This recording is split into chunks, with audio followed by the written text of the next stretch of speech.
ప్రేక్షకులకు నమస్కారం. తిరుమల విశేషాల ప్రత్యేక న్యూస్ బులెటిన్ కు స్వాగతం.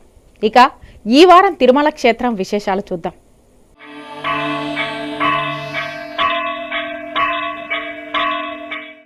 శ్రీవారి భక్తుల సౌకర్యార్థం జనవరి నెలకు సంబంధించి ఉచిత దర్శన టోకన్లతో ప్రత్యేక దర్శన టోకన్లను శుక్రవారం ఉదయం 9 గంటలకు ఆన్లైన్లో విడుదల చేయనున్నట్లు టీటీడీ ప్రకటించింది. అదేవిధంగా వర్చువల్ సేవా టికెట్లను గురువారం సాయంత్రం విడుదల చేయనున్నారు. తిరుమల శ్రీవారిని జనవరి నెలలో దర్శించుకునేందుకు వీలుగా ఈ నెల 24న ఉదయం 9 గంటలకు ఆన్లైన్లో 300 రూపాయల ప్రత్యేక ప్రవేశ దర్శనం టికెట్లను టీటీడీ విడుదల చేయనుంది. రోజుకి 20,000 చొప్పున 6,20,000 టికెట్లను టీటీడీ విడుదల చేస్తోంది. జనవరి నెలకు సంబంధించి సర్వదర్శనం టోకన్లు 5,000 ఆఫ్లైన్లో, మరో 5,000 ఆన్లైన్లో టీటీడీ విడుదల చేయనుంది. 25వ తేదీ ఉదయం 9 గంటలకు ఆన్లైన్లో సర్వదర్శనం టోకన్లను టీటీడీ విడుదల చేయనుంది. రోజుకి 5,000 చొప్పున 1,55,000 టోకన్లు విడుదల చేస్తోంది. అదేవిధంగా జనవరి నెలకు సంబంధించి 5,500 వర్చువల్ సేవా టికెట్లను గురువారం సాయంత్రం 4 గంటలకు విడుదల చేయనున్నట్లు టీటీడీ ప్రకటించింది. భక్తులు ఈ విషయాన్ని దృష్టిలో ఉంచుకొని ఆన్లైన్లో ముందుగా దర్శనంను, వసతిని రిజర్వ్ చేసుకోవాలని టీటీడీ కోరింది. తిరుమల శ్రీవారికి శుక్రవారం వేకుజామున తిరుప్పావై సేవతో మేల్కొల్పు నిర్వహించారు. ధనుర్మాస ఉత్సవాల సందర్భంగా తిరుప్పావైతో అర్చకులు మేల్కొల్పారు. ధనుర్మాస గడియలు జనవరి 14న ముగియనున్న నేపథ్యంలో అంతవరకు శ్రీవారికి సుప్రభాతం స్థానంలో గోదాదేవి రచించిన తిరుప్పావై పాసురాలను నివేదించనున్నారు. విష్ణుమూర్తికి ప్రీతికరమైన మాసం ధనుర్మాసం. ధనుర్మాసం అంటే దివ్య ప్రార్థనకు అనువైన మాసంగా పిలుస్తారు. ధనుర్మాసంలో తిరుమల శ్రీవారి ఆలయంలో ప్రత్యేక ఉత్సవాలను నిర్వహిస్తారు. తిరుమలలో ధనుర్మాసం నెల రోజులు సుప్రభాతం బదులు తిరుప్పావై గానం చేస్తారు. శుక్రవారం వేకువజామున ప్రారంభమైన తిరుప్పావై సేవ జనవరి 14వ తేదీ వరకు నెల రోజుల పాటు కొనసాగనుంది. ఈ నెల రోజులు శ్రీవారి ఆలయంలో నిర్వహించే సహస్ర నామార్చనలో తులసి దళాలకు బదులు బిల్వ పత్రాలను ఉపయోగిస్తారు. సైనభేరంగా ఈ ధనుర్మాసంలో రజిత శ్రీకృష్ణ స్వామిని అర్చిస్తారు. నెలాఖరులోపు తిరుమల 2వ ఘాట్ రోడ్డు మరమ్మతులు పూర్తి చేయాలని అధికారులను ఆదేశించారు టీటీడీ చైర్మన్ వైవి సుబ్బారెడ్డి. గురువారం సాయంత్రం ఆయన అధికారులతో కలిసి ఘాట్ రోడ్లో జరుగుతున్న పనులను పరిశీలించారు. తిరుమలలో ఇటీవల కురిసిన భారీ వర్షాల కారణంగా దెబ్బతిన్న 2వ ఘాటు రోడ్డు మరమ్మతు పనులను ఈ నెలాఖరులోపు పూర్తి చేసి ట్రయల్ రన్ నిర్వహించాలని, వైకుంఠ ఏకాదశిలోపు పూర్తిస్థాయిలో వాహనాల రాకపోకలకు అనుమతించాలని TTD chairman Y V Subbareddy chief ఇంజనీర్ను ఆదేశించారు. మరమ్మతులు జరుగుతున్న ప్రాంతాలను గురువారం సాయంత్రం చైర్మన్ పరిశీలించారు. ఈ సందర్భంగా చైర్మన్ మీడియాతో మాట్లాడుతూ వర్షానికి పెద్ద బండరాళ్లు పడినా స్వామివారి దయ వల్ల ఎవరికీ ప్రమాదం జరగలేదన్నారు. పడిన బండరాలను పూర్తిస్థాయిలో తొలగించామని, యుద్ధ ప్రాతిపదికన పునరుద్ధరణ పనులు జరుగుతున్నాయని చెప్పారు. ఘాట్ రోడ్లో జరుగుతున్న మరమ్మతులు త్వరితగతిన పనులు పూర్తి చేయాలని ఇంజనీరింగ్ అధికారులను ఆదేశించామన్నారు. ఐఐటీ నిపుణుల సూచనల మేరకు బండరాలు పడే ప్రాంతాలను గుర్తించి జాగ్రత్త చర్యలు తీసుకుంటున్నట్లు తెలిపారు. ఈ పనులన్నింటినీ ఈ నెలాఖరున పూర్తి చేసి 2వ ఘాటు రోడ్డును భక్తులకు అందుబాటులో తీసుకువస్తామన్నారు. చైర్మన్ వెంట TTD chief engineer Nageswararao, SE two Jagadeeswarareddy, VGO Balireddy, EE Surendranath Reddy, deputy EE Ramana తదితరులు ఉన్నారు. గత నెలలో కురిసిన భారీ వర్షాల వల్ల డిసెంబర్ 1వ తారీఖు పెద్ద బోల్డర్స్ విరిగిపడటం వల్ల ట్రాఫిక్ అంతరాయం జరిగి ఘోర ప్రమాదం నుంచి కూడా భక్తులకి ఎవరికి ప్రమాదం లేకుండా ఆ స్వామివారి దయ వల్ల కాపాడుకోగలిగాం. ఎందుకంటే ఆ బోల్డర్స్ కనుక వెహికల్స్ మీద పడి ఉంటే, ఎందుకంటే 5 పల్టీలు కొట్టింది కాబట్టి సుమారుగా 400-500 టన్నులు ఉన్న బోల్డర్స్ అవి ఎటువంటి ప్రమాదం లేకుండా సురక్షితంగానే దాన్ని టోటల్గా రిమూవ్ చేసే కార్యక్రమం కూడా కంప్లీట్ చేశారు మా అధికారులు కాంట్రాక్టర్ సహాయంతో. మొత్తం పనులు పూర్తి స్థాయిలో కంప్లీట్ అయ్యే విధంగా అన్నీ పూర్తి స్థాయిలో కంప్లీట్ చేసి వెహికల్స్ పోయినా ఎటువంటి ప్రమాదం బోల్డర్స్ పడకుండా ఎటువంటి ప్రమాదం లేకుండా ఉండే కార్యక్రమం పూర్తి అయ్యే పరిస్థితిలో ఉంది. టీటీడీలో పనిచేసే అవుట్సోర్సింగ్ ఉద్యోగులకు మరింత మెరుగైన ఉద్యోగ భద్రత కోసమే Sri Lakshmi Srinivasa man power corporation ఏర్పాటు చేసినట్లు టీటీడీ అదనపు ఈవో ధర్మారెడ్డి తెలిపారు. తిరుపతి టీటీడీ పరిపాలనా భవనంలోని సమావేశ మందిరంలో మంగళవారం అదనపు ఈవో 1000 మంది అవుట్సోర్సింగ్ ఉద్యోగులకు కార్పొరేషన్లో నియామక పత్రాలు అందించారు. టీటీడీలో పనిచేసే అవుట్సోర్సింగ్ ఉద్యోగులకు మరింత మెరుగైన ఉద్యోగ భద్రత కోసమే Sri Lakshmi Srinivasa man power corporation ఏర్పాటు చేసినట్లు టీటీడీ అదనపు ఈవో ధర్మారెడ్డి తెలిపారు. తిరుపతి టీటీడీ పరిపాలనా భవనంలోని సమావేశ మందిరంలో మంగళవారం అదనపు ఈవో 1000 మంది అవుట్సోర్సింగ్ ఉద్యోగులకు కార్పొరేషన్లో నియామక పత్రాలు అందించారు. ఈ సందర్భంగా అదనపు ఈవో మాట్లాడుతూ అవుట్సోర్సింగ్ కార్పొరేషన్ ద్వారా ఇప్పటి వరకు ఉద్యోగ భద్రత లేకుండా సొసైటీల్లో ఏజెన్సీల ద్వారా పనిచేస్తున్న కాంట్రాక్టు ఉద్యోగులకు ఉద్యోగ భద్రత ఏర్పడుతుందన్నారు. అంతేకాక కార్పొరేషన్ ఉద్యోగులకు గుర్తింపు కార్డు ఇవ్వనున్నట్లు తెలిపారు. అనంతరం 1000 మంది అవుట్సోర్సింగ్ ఉద్యోగులకు విభాగాల వారీగా కార్పొరేషన్లో నియామక పత్రాలు అందించి శుభాకాంక్షలు తెలిపారు. ఉద్యోగులు క్రమశిక్షణగా పనిచేస్తూ సంస్థ అభివృద్ధికి కృషి చేయాలని ఆకాంక్షించారు. ఈ కార్యక్రమంలో TTD జేఈఓలు Sada Bhargavi, Veerabrahmam, ఎస్ఎల్ఎస్ఎంపీ corporation CEO శేషశైలేంద్ర, ఇతర అధికారులు పాల్గొన్నారు. శ్రీనివాస మంగాపురం శ్రీ కళ్యాణ వెంకటేశ్వర స్వామి ఆలయంలో జనవరి 13న వైకుంఠ ఏకాదశి, 14న ద్వాదశి సందర్భంగా స్వామివారి దర్శనానికి వచ్చే భక్తులకు ఎలాంటి ఇబ్బంది లేకుండా విస్తృత ఏర్పాట్లు చేయాలని టీటీడీ జేఈఓ వీరబ్రహ్మం అధికారులను ఆదేశించారు. తిరుపతిలోని టీటీడీ పరిపాలన భవనంలో జేఈఓ వైకుంఠ ఏకాదశి ఏర్పాట్లపై అధికారులతో సమీక్ష నిర్వహించారు. శ్రీనివాస మంగాపురం శ్రీ కళ్యాణ వెంకటేశ్వర స్వామివారి ఆలయంలో జనవరి 13న వైకుంఠ ఏకాదశి, జనవరి 14న ద్వాదశి సందర్భంగా స్వామివారి దర్శనానికి వచ్చే భక్తులకు ఎలాంటి ఇబ్బంది లేకుండా విస్తృత ఏర్పాట్లు చేయాలని టీటీడీ జేఈఓ వీరబ్రహ్మం అధికారులను ఆదేశించారు. తిరుపతిలోని టీటీడీ పరిపాలనా భవనంలో మంగళవారం జేఈఓ వైకుంఠ ఏకాదశి ఏర్పాట్లపై అధికారులతో సమీక్ష నిర్వహించారు. ఈ సందర్భంగా జేఈఓ మాట్లాడుతూ గత అనుభవాలను దృష్టిలో పెట్టుకుని ఆలయంలో ప్రత్యేక క్యూలైన్లు, చలువ పందిళ్లు, రంగవల్లులు, పుష్పాలంకరణలు ఏర్పాటు చేయాలని అధికారులను ఆదేశించారు. అదేవిధంగా అన్ని విభాగాల సమన్వయంతో భక్తులకు సౌకర్యవంతంగా స్వామివారి దర్శనం కలిగేలా వారికి ఎలాంటి ఇబ్బంది లేకుండా పార్కింగ్ ఏర్పాట్లు చేయాలని ఇంజనీరింగ్ అధికారులను ఆదేశించారు. వరదలు వంటి విపత్తులు సంభవించినప్పుడు వెంటనే స్పందించి నష్టాన్ని నివారించేందుకు వీలుగా టీటీడీలో డిజాస్టర్ మేనేజ్మెంట్ బృందం ఏర్పాటుకు చర్యలు చేపట్టాలని అదనపు ఈవో ధర్మారెడ్డి అధికారులను ఆదేశించారు. వరదలు వంటి విపత్తులు సంభవించినప్పుడు వెంటనే స్పందించి నష్టాన్ని నివారించేందుకు వీలుగా తిరుమల తిరుపతి దేవస్థానంలో డిజాస్టర్ మేనేజ్మెంట్ బృందం ఏర్పాటుకు చర్యలు చేపట్టాలని టీటీడీ అదనపు ఈవో ధర్మారెడ్డి అధికారులను ఆదేశించారు.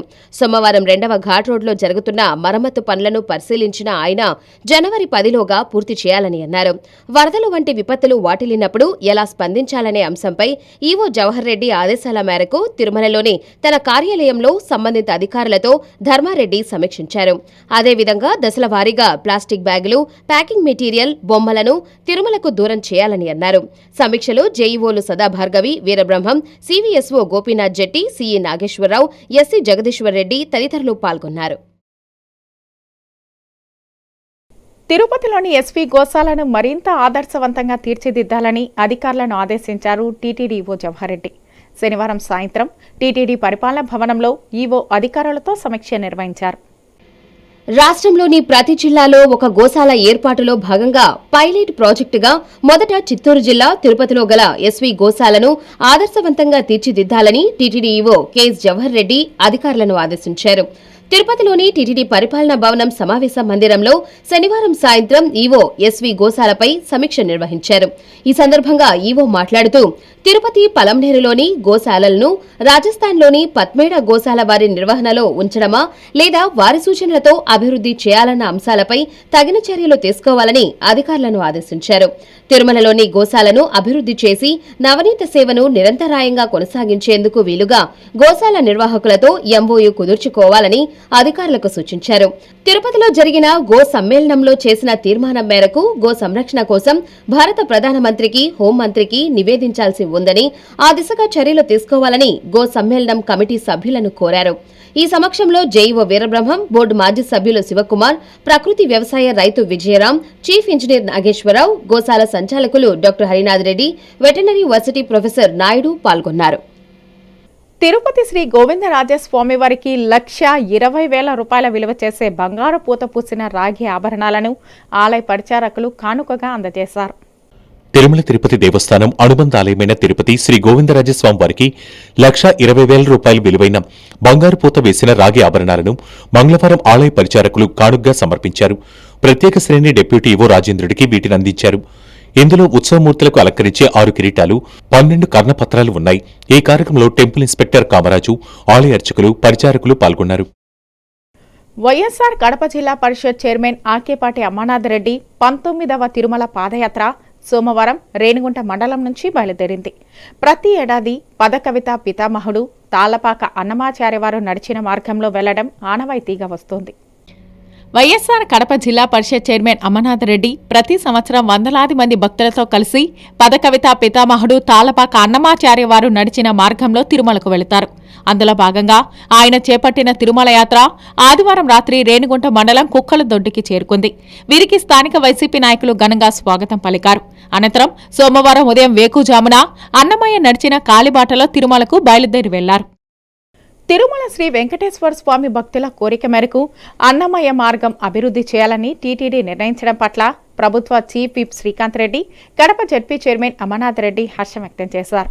గత 19 సంవత్సరాలుగా అన్నమయ్య మార్గంలో తిరుమలకు పాదయాత్ర చేస్తున్నామని సోమవారం కాలినడకన తిరుమలకు చేరుకున్న నాయకులు మీడియాకు వెల్లడించారు. ఇన్నేళ్ల తరువాత టీటీడీ భక్తుల కోరిక మేరకు అన్నమయ్య మార్గాన్ని అభివృద్ధి చేయనుందని చెప్పారు. భక్తులకు చాలా ఇబ్బందులు, చాలా కష్టతరమైన దారి ఇది. అలాంటి దారిలో కూడా వేలాది మంది భక్తులు అటవీ మార్గాన్ని వచ్చి వెంకటేశ్వర స్వామి ముక్కులు తెచ్చుకోవడం జరిగింది. ఒక విశ్వాసం, ఒక నమ్మకం. ఆ మార్గంలో నడిస్తే మాకు మేలు జరుగుతుంది, మా కుటుంబం బాగా ఉంటుంది, చల్లగా ఉంటుంది, మా బిడ్డలు చల్లగా ఉంటారని ఒక నమ్మకం అపారమైన ఆ నమ్మకాన్ని నడిపిస్తూ ఉంది. ఈరోజు నేను 19వ పాదయాత్ర మన కొండ చర్యలన్నీ విడిగిపోయినాయి, రాకపోకలు బంద్ అయిపోయినాయి. 3వ వర్గం ఉంటే మంచిదని గత చెన్నారెడ్డి గారు ముఖ్యమంత్రి గారు అక్కడి నుంచి జరుగుతున్న సర్వే ఉంది. కావున తప్పకుండా దీన్ని బోర్డు అంతా కూడా యునైటెడ్గా దీన్ని ఆమోదించడం నిజంగా మనసారా చాలా సంతోషమైంది నాకు. గత 6-7 సంవత్సరాల నుంచి కంటిన్యూస్గా ఈ కుక్కలదొడ్డి క్రాస్ నుంచి ఆయనతో పాటు జాయిన్ అయి నడుస్తూ వస్తున్నాం. నిజంగా ఇది ఒక పవిత్రమైనటువంటిది. మీరు గమనించండి, వేలాది మంది తరలివచ్చారు. ఏ ఒక్కరు కూడా ధనవంతులు కాదు, అంత పేదవారు. వాళ్ళంతా కూడా ఈ బాటన వచ్చి దేవుని దర్శించుకోవాలని అని చెప్పి రావటం చాలా సంతృప్తినిచ్చింది. ఇది ఒక గొప్ప కార్యక్రమం. అందులో రీసెంట్గా ఆకిపాటి అమర్నాథ్ రెడ్డి గారి కృషితో పదే తన విన్నపం మేరకు మన బోర్డు మీటింగ్లో దీన్ని కన్సిడర్ చేసినట్టుగా మేము ప్రెస్లో కూడా చూసాం. ఇది నిజంగా ఆశ్చర్యకరం. ఏంటంటే మామూలుగా ఎత్తైన కొండలలో కొండ చర్యలు ఉంటాయి. ఎక్కడ కింద నుంచి నడిచేటప్పుడు ఏ భాగంలో కూడా కొండ చర్యలు ఎంత వర్షాలు వచ్చినా కూడా ఎటువంటి ఆటంకం కలగకుండా ప్లెయిన్గా ఉన్నటువంటి బాటగా అనిపించింది. భక్తులను టీటీడీ కులాల వారీగా విభజించి తిరుమల శ్రీవారి దర్శనానికి అనుమతిస్తోందని భారత మార్గ్ అనే యూట్యూబ్ ఛానల్ సామాజిక మాధ్యమాల్లో చేస్తున్న దుష్ప్రచారాన్ని టీటీడీ ఖండించింది. భక్తులను రెచ్చగొట్టేలా సామాజిక మాధ్యమాల్లో ఇలాంటి పోస్టులు పెట్టేవారిపై చట్టపరంగా చర్యలు తీసుకుంటామని హెచ్చరించింది. తిరుమల తిరుపతి దేవస్థానం కులాల వారీగా విభజించి భక్తులకు దర్శనాలు కల్పిస్తోందంటూ భారత్ మార్గ్ యూట్యూబ్ ఛానల్ చేసిన ఆరోపణలు సోషల్ మీడియాలో వైరల్ అవుతున్నాయి. దీనిపై స్పందించిన టీటీడీ వివరణ ఇచ్చింది. సనాతన హిందూ ధర్మాన్ని వ్యాప్తి చేసి మత మార్పిడులను అరికట్టేందుకు సమరసత సేవా ఫౌండేషన్ సహకారంతో 2021 అక్టోబర్ 7 నుండి 14వ తేదీ వరకు పేద ఎస్సీ, ఎస్టీ, బీసీ మత్స్యకారులను ఉచితంగా తిరుమలకు తీసుకుని వచ్చి శ్రీవారి బ్రహ్మోత్సవ దర్శనం కల్పించడం జరిగిందని, ఇదే తరహాలోనే వైకుంఠ ఏకాదశి సందర్భంగా తిరుమల శ్రీవారి ఆలయం వైకుంఠ ద్వార దర్శనం కల్పించేందుకు టీటీడీ ధర్మకర్తల మండలి నిర్ణయం తీసుకుందని పేర్కొంది. దీనిని సాకుగా చూపించి భక్తులను కులాల వారీగా విభజించి దర్శనం చేయిస్తున్నారని ఆరోపించడాన్ని టీటీడీ తీవ్రంగా ఖండించింది. తిరుమల క్షేత్రంపై కుట్రపూరిత అవాస్తవ ప్రకటనలు చేయడం మంచిది కాదని టీటీడీ హెచ్చరించింది. తిరుమల 2వ ఘాట్ రోడ్లో ద్విచక్ర వాహనదారులపై చిరుత దాడి చేసిన ఘటన బుధవారం రాత్రి చోటు చేసుకుంది. స్వల్ప గాయాల బారిన పడిన బాధితులకు మెరుగైన వైద్య సేవలు కల్పించిన టీటీడీ ఘాట్ రోడ్డు వాహనదారులను అప్రమత్తం చేసింది. తిరుపతి నుంచి తిరుమలకు 2వ ఘాట్ రోడ్ మీదుగా ద్విచక్ర వాహనంపై తిరుమలకు వస్తున్న టీటీడీకి చెందిన 2 అవుట్సోర్సింగ్ ఉద్యోగులపై చిరుత దాడి చేసింది. ఈ సంఘటన బుధవారం రాత్రి చోటు చేసుకుంది.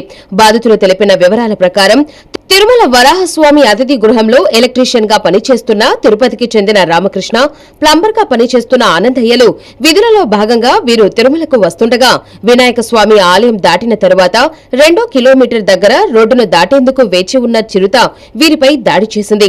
ఇద్దరి కాళ్లను గోళ్లతో రక్కడంతో వారికి గాయాలయ్యాయి. వెంటనే వారు సమీపంలోని భద్రతా సిబ్బందికి సమాచారం ఇవ్వడంతో అంబులెన్స్ సిబ్బంది తిరుమల అశ్విని ఆసుపత్రికి తరలించి వైద్యులు చికిత్స అందించారు. బాధితులను టీటీడీ వీజీఓ బాలిరెడ్డి పరామర్శించారు. చిరుత దాడి జరిగిన వివరాలను అడిగి తెలుసుకున్నారు. అనంతరం ఆయన మీడియాతో మాట్లాడుతూ భయంతోనే చిరుత వీరిపై దాడి చేసి ఉంటుందని ఆయన వివరించారు. ఘాట్ రోడ్డులో వాహనదారులు అప్రమత్తంగా రావాలని సూచించారు. సుమారు 7 గంటల ప్రాంతంలో అప్ఘాట్ రోడ్లో హరిణి దగ్గర ప్రాంతంలో ఇద్దరు వ్యక్తులు రామకృష్ణ ఆనందయ్య ఇద్దరు ఎఫ్ఎంఎస్ వర్కర్స్ బైక్పై 2 వీలర్స్పై పైకి వస్తూ ఉంటే అదే సమయంలో ఒక చిరుత రోడ్ క్రాస్ చేస్తూ వాళ్ళ మీద దూకడం జరిగింది. దాంట్లో భాగంగా వాళ్ళకి చిన్న చిన్న గాయాలు, అంటే ఆ కాళ్ళ దగ్గర ఇద్దరికి కూడా దయతో ఇద్దరికి కూడా కాళ్ళ దగ్గర, మోకాళ్ళ మీద కొంత, తర్వాత మోకాళ్ళ కింద భాగంలో యాంకిల్ దగ్గర కొంత చిన్న గాయాలైనాయి. వాళ్ళకి ఇమీడియట్గా అంబులెన్స్లో ఆశ్రమేశ్వరి తీసుకురావడం జరిగింది. వాళ్ళకి ఇద్దరు కూడా ట్రీట్మెంట్ ఇవ్వడం జరిగింది. ట్రీట్మెంట్ ఇచ్చి ఇంకా బెటర్ ట్రీట్మెంట్ ఏమైనా అవసరమైతే డాక్టర్ యొక్క సలహా మేరకు కింద స్విమ్స్ కానీ లేదా రూఏ కానీ రిఫర్ చేస్తాము. వాళ్ళని బెటర్ ట్రీట్మెంట్ ఇచ్చే విధంగా మేము ఫాలోఅప్ చేస్తాము. కాబట్టి ఈ చిరుత పులుల గురించి ప్రత్యేకంగా భక్తుల్ని ఇక మీద ఇంకా కొంత అలర్ట్గా ఉండడం అని చెప్పేసి మేము అలర్ట్ చేయడం జరుగుతుంది ఇప్పటి నుంచి. ఓం నమో వెంకటేశ్వర. తిరుమలలో మాతృశ్రీ తరిగొండ వెంగమాంబ సజీవ సమాధి ప్రాంతాన్ని టీటీడీఓ కె శివహరెడ్డి అధికారులతో కలిసి పరిశీలించారు. ఈ బృందావనాన్ని భక్తుల సందర్శనీయ ప్రాంతంగా అభివృద్ధి చేయనున్నట్లు ఈవో తెలిపారు. తిరుమలలో మాతృశ్రీ తరిగొండ వెంగమాంబ సజీవ సమాధి అయిన బృందావనం ప్రాంతాన్ని టీటీడీ ఈవో కె శివహరెడ్డి శనివారం అదనపు ఈవో ఏవి ధర్మారెడ్డితో కలిసి పరిశీలించారు. ఆమె సమాధి వద్ద నివాళులర్పించిన అనంతరం ఈవో మాట్లాడుతూ 19వ శతాబ్దానికి చెందిన భక్త కవయిత్రి మాతృశ్రీ తరిగొండ వెంగమాంబ తన సాహిత్యం ద్వారా శ్రీవారి వైభవాన్ని వ్యాప్తి చేశారని చెప్పారు. వెంగమాంబ బృందావనాన్ని 1.5 ఎకరాల్లో భక్తుల సందర్శనీయ ప్రాంతంగా అభివృద్ధి చేస్తామన్నారు. ఈవో వెంట TTD chief engineer Nageswararao, SA two Jagadeeswarareddy, ఆరోగ్య శాఖాధికారి డాక్టర్ శ్రీదేవి, ఎస్టేట్ అధికారి మల్లికార్జున, విజిఓ బాలరెడ్డి తదితరులు ఉన్నారు. ఆరుద్ర నక్షత్రం సందర్భంగా తిరుపతిలోని కపిలేశ్వర స్వామివారి ఆలయంలో శివగామి సుందర సమేత శ్రీ నటరాజ స్వామివారికి, మాణిక్య వాచగర్ స్వామివారికి ప్రత్యేక పూజలు నిర్వహించారు. బంగారు ఆభరణాలు, ప్రత్యేక పుష్పాలతో సర్వశోభితంగా అలంకరించి భక్తులకు దర్శనం కల్పించారు. శివ నక్షత్రమైన ఆరుద్ర నక్షత్రం సందర్భంగా తిరుపతిలోని శ్రీ కపిలేశ్వర స్వామివారి ఆలయంలో సోమవారం శివగామి సుందరి సమేత శ్రీ నటరాజ స్వామివారిని, మాణిక్య వాచగార్ స్వామివారిని వేకువజామున సుప్రభాత సేవతో మేల్కొల్పి నిత్య కైంకర్యాలు నిర్వహించారు. అనంతరం ఉత్సవమూర్తులను వేంచేపుగా ఆలయంలోని ఉంజల్ సేవ మండపానికి తీసుకువచ్చి అభిషేక పీఠంపై అధిష్ఠింపచేసి పంచామృతాలతో వేడుకగా అభిషేకం నిర్వహించారు. అభిషేకానంతరం స్వామి అమ్మవారిని, మాణిక్య వాచగార్ స్వామిని బంగారు ఆభరణాలు, వివిధ రకాల పుష్పాలతో శోభాయమానంగా అలంకరించారు. వేరువేరు తిరుచులపై అధిష్ఠింపచేశారు. అలంకార శోభితులైన స్వామి అమ్మవారికి మహాదీపారాధన, వేదపారాయణం, మంత్రపుష్పం గావించగా ఆరుద్ర దర్శనోత్సవం వేడుకగా జరిగింది.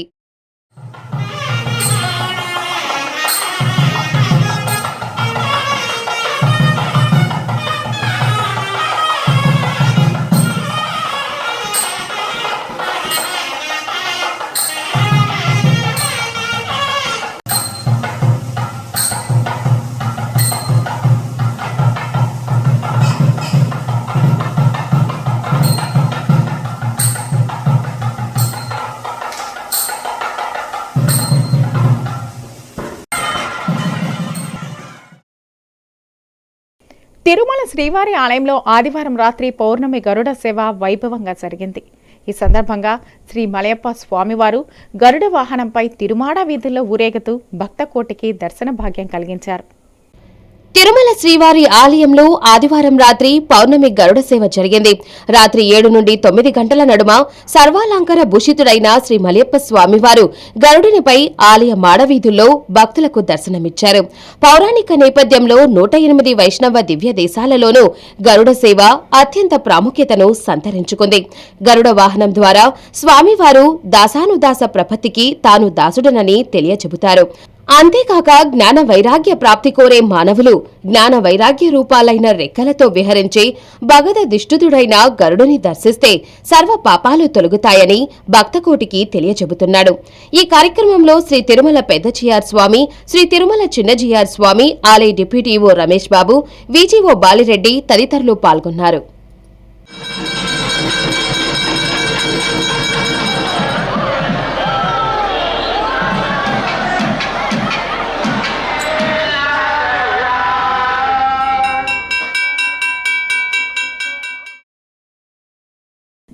తిరుపతి శ్రీ కపిలేశ్వర స్వామి వార్షిక తెప్పోత్సవాలు ఘనంగా ముగిశాయి.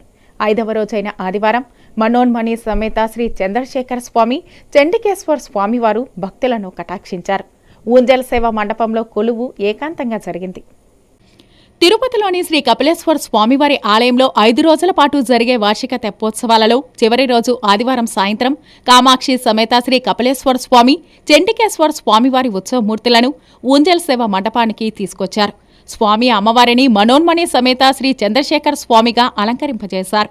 స్వామి అమ్మవారు, చండికేశ్వర స్వామివారు ఊంజల్ సేవ మండపంలో భక్తులను కటాక్షించారు. అమ్మవార్ల ఎదుట ఋత్వికులు వేదపఠనం చేయగా టీటీడీ అన్నమాచార్య కళాకారులు కీర్తనలను ఆలపించారు. ధూపదీప నివేదనలు సమర్పించి మంగళ వాయిద్యాల నడుమ కర్పూర హారతులు అందించి కొలువును నిర్వహించారు అర్చకులు. ధనుర్మాసంలో తెప్పోత్సవాలు నిర్వహించడం ఆనవాయితీగా వస్తోంది. ప్రతి సంవత్సరం స్వామివారి పుష్కరిణిలో తెప్పలపై కొలువు నిర్వహించడం ఆనవాయితీగా వస్తోంది. అయితే ఈ సంవత్సరం కూడా కోవిడ్-19 నిబంధనల మేరకు ఆలయంలో ఏకాంతంగా జరిగింది. ఇది ఈ వారం తిరుమల విశేషాలు. వచ్చే వారం మరిన్ని విశేషాలతో మళ్ళీ కలుసుకుందాం. అంతవరకు సెలవు. నమస్కారం.